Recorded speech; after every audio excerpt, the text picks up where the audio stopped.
I want to begin this discussion, very important discussion.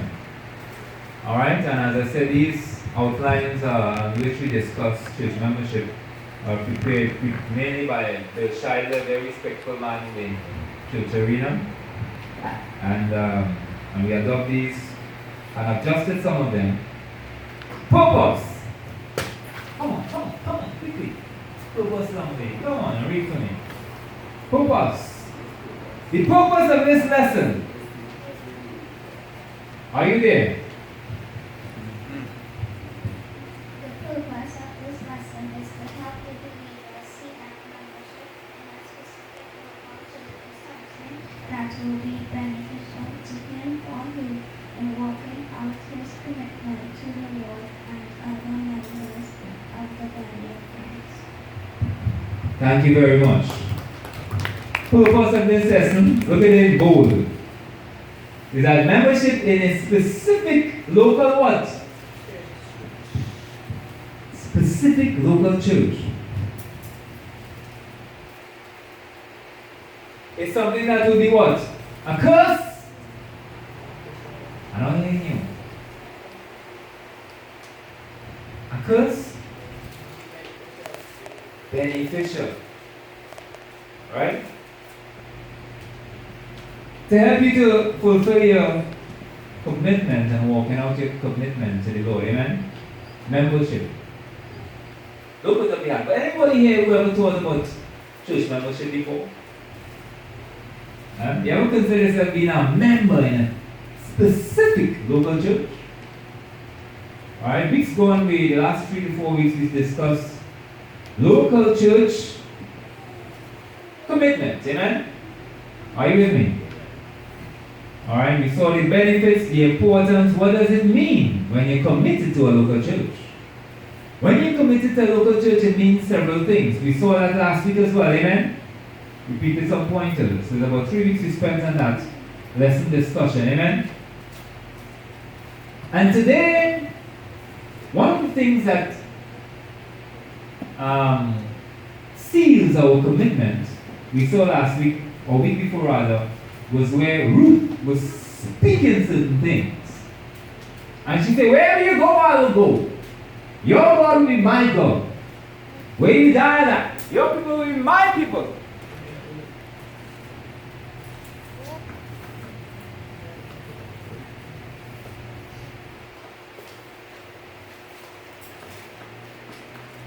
The Lord punished me severely, if nothing but death separates me from him. Said Ruth to Naomi, in affirming her commitment that she wants to stick with her mother-in-law. The key verse, Matthew 18:19. And again I say unto you, that if two of you shall agree on earth as touching anything that they shall ask, it shall be done for them of my Father which is in heaven. For where two or three are gathered together in my name. In whose name? In whose name? Who's the my name there? Who's the my name? In whose name? Jesus. They am I in the midst of them. Amen? Alright, come on. You all don't get tired of me now. Okay? As I said, one of the ways we affirm our commitment, local church commitment, is by verbalizing it. Are you with me? Yeah. Another way we see and recognize a commitment is affirmed is through membership, registration. Say membership. Alright? Now this is very important. And I don't know, I know some people all through their life, they never thought that church membership would have been a lesson. I know that you say yes now. But it's a doctrine. Church membership. And it's important too. Anybody in? You talk about money in church. And so, was that important? If it's important in your physical, carnal, secular life, it's much more important also in your spiritual life. We saw that Jesus talked a lot about money, and so Hmm? Membership. Some of us are members of different organizations. Huh? Who is not a member of any organization? Let me see by a show of hands. Think before you go up your hand. Think. You're in school, don't put up your hand. You're a member of your school. Anybody have a bank account? How do we know you have money there? Unless we see your name there, answer. Remember? You see how basic this thing is? It's even more basic than money. Like money itself, which touches almost every area of our lives. So to membership. Okay, shall I do agree? If I'm not a member of a bank, then I'm not a member anywhere. What type of birth certificate you have? Once you're born, you're a member of somewhere. And so, if you're a member of America, who are born in America? Huh? Anybody born in St. Vincent? Guyana? Anybody born in Barbados? Everybody born in Trinidad? You know they have your name somewhere there? That you are a citizen. Even if you're not a member, when you're dead, you become one because they have that certificate here for you. Yeah. We recognize you here by virtue of death, and you have it certified in our records. Even when you're dead, Jason, we have you registered. You know some people say, I have a birth certificate. Oh yeah, when you're dead, you get a certificate still. Yes. Are you with me? Yeah. But as we reference the local church, in the Church of Jesus Christ, meant to be an exclusive group. What does that mean? Exclusive. Exclusivity. Alright, you know exclusivity talking about mean that you're for this particular group and nowhere else in that area of operation. Are you with me? If you're a member of Trinidad and Tobago, by virtue of birth, you're a citizen. It recognizes you as a primary person to be served and to serve the nation as a whole. They don't expect you while you're living there to be serving, let's say, Barbados. And paying your tithes and your taxes, in Barbados. And so, they expect you to pay your taxes and get your work here. And to receive your medical, all the benefits here. And so, those are repercussions, benefits, and implications of membership, which we call citizenship. Alright? And that it means that you're exclusive to this country in that regard. Some of us might be in a basketball club. And Jason? Yes. But you might be in a basketball cricket club. But it's very rare you find you in the same league a part of two clubs. Alright? So that's what exclusive means. Amen? Yes. Alright, so if you have your wife, congratulations. It's so nice to see another married couple besides myself here in church. Amen. Give them a round of applause.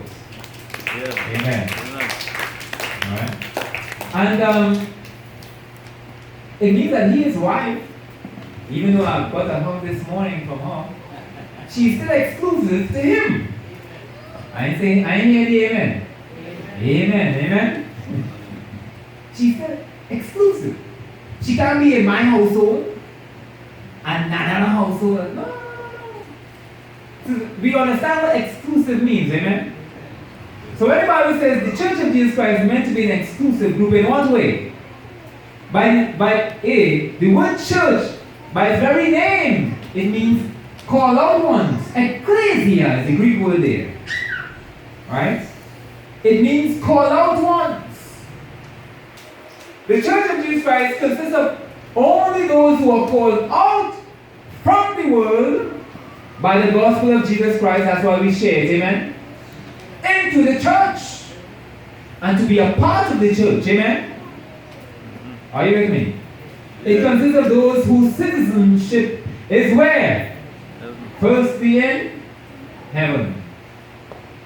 So you're first a member in heaven if you're going to be a member of the local church. Membership is exclusive. However, it is also clear that church attendance is open to all. Say all. So whether you're a member this morning or just a regular attender, say amen. You're in the house of the Lord this morning, amen? Amen. Whether your name is on the register or not, you're here. And we're going to talk more about that, but benefits for members and so on. But look at that. Even if you're not a member here by, you say, Bishop, I'm not baptized here, and I like here, and another member here. There's some benefits. Look, we talk about the coronavirus discussion. When we pray and so on, you get in some of those benefits first, amen? Right? So don't think that okay, it's an exclusive group of believers. Them against me or something. No, sir. We need you here. We want you here. Yeah. I don't know, sooner or later you will cross the floor. From being a regular attender to being a fully registered, committed, all in for one member. Say amen. Yeah, amen. Alright? Church is not just open for all. And that's why I must encourage people to come to church. Whether they're Jew, Muslim, Hindu, Christian, Baptist, gay, lesbian, upright, inside, turn over, backside, foolish, dumb. Bring them, let them come.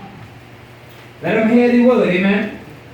Yeah. The gospel is open for everybody. That's why you are here. Yeah. And that's why you became a member. Amen? What's the New Testament church? Okay, we'll do this one quickly and then we wrap up, okay? We'll do number 2 there and then we wrap up. Okay? You want to see that in the New Testament church, that there was a consciousness of the number of people that were added to the church. Okay? What we've been doing here in this handout, we've built a case to show you that registration in a church, that you're a member there with exclusive rights, discipline, and participation. You're exclusively, amen, in a specific local church. So we build the case with and say, and we see here, yes, it is very clear in the gospel and the book of Acts that the disciples and the early believers were actually numbered and accounted for. Are you with me? Are you with me? Even for some of you here who I may not take as members, when I'm praying for you as well. Okay? Are you with me? Jesus chose how many people? 12 apostles who were named and numbered. Say that with me. Named and numbered. Later he chose 7 others, disciples, and he sent them out. You're supposed to have looked up these scriptures already, yes? 70 years? 72? Bible has 72? Okay, you'll bring it for me next week. Right? You just show it for me. Show me Wednesday when you come. You might be right, you might be wrong. Alright? I believe it's 70, amen? Over 500 brethren saw Jesus in ascension. Before Pentecost, 120 disciples were gathered in the upper room. Right? That includes women also. Amen? They were adding on to them 100, that's the 120. 3,000 souls after the gospel was preached by Peter on the day of Pentecost. Are you with me? And after that, another time, about 5,000 believed and were added where? To the church. They will believe that they were, what's the next B word? After believe it's supposed to be baptized. After believe it's supposed to be baptized. And you were baptized. And when you baptize, you become automatically a member in that local church. There in the book of Acts. Amen? So read it. And you see it. And then after a while, daily the Lord would add to the church. And the number of disciples, the Bible tells us, multiplied greatly in Jerusalem. So you see, the early church, this thing now started. And they're checking numbers, Sister Lana. God is into the numbers game.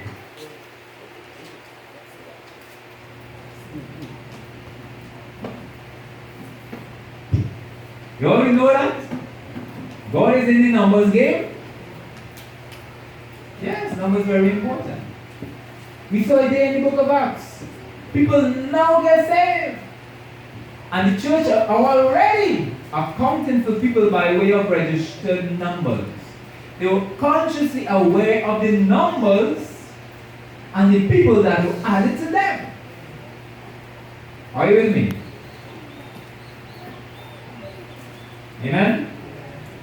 So as we go on from next week, we're going to be building a case to show you that membership, church membership that is not something we just toss up in a hat and say, hey, it's a good idea. The world has it, let us take it too. No, sir. Alright?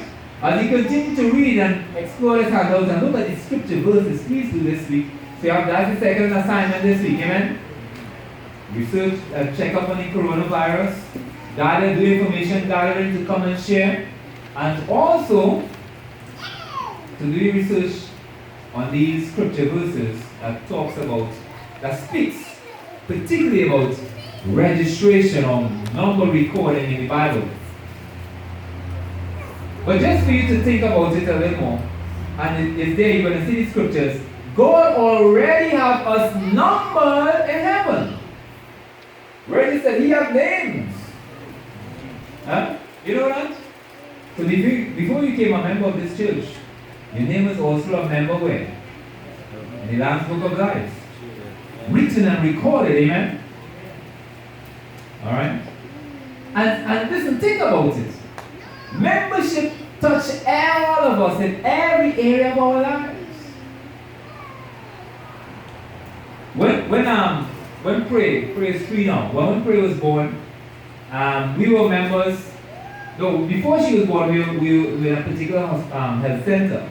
Oh, we living in Europe, right? Which health center was it? Yeah, McCoy Health Center. There's a Dorado there. And after Pray was born, we moved. We went in a different location. And they say, hey, you're in this location, and you have to go to this. So you remember, because you're a member of another group in Aruga Health Center now, right? So files are there now. Are you with me? And though she was born, both of them, Pray and Love was born in Mount Hope, they say, hey, you have to go to this health center. We're going to see you, we'll get all your shots, all your vaccinations, and so on. So, membership touching us in every area of our lives. When you show up on work one morning, you don't come and say, hey, I come here looking for a job and make sure I put on your name in it. So you pay me? No, you need to go and do the people's job. They already have your name. They already were there, a member of that work unit or that organization that is going to pay you. That's why they have you there on the road. And so when you go, you have to clock a card or sign a book or register to say that you came, so they can do what? Account for you. And so when you're there, if you're not there, they're accounting for you more. To see how much you missed, to know how much to take out of your pay. And so you're unionist, you know. And so say, hey, well, we missed all these days, so we have to subject all this pay. Alright? So just for us to get an idea, you know, that that membership is very important. Amen? Yeah. And it's also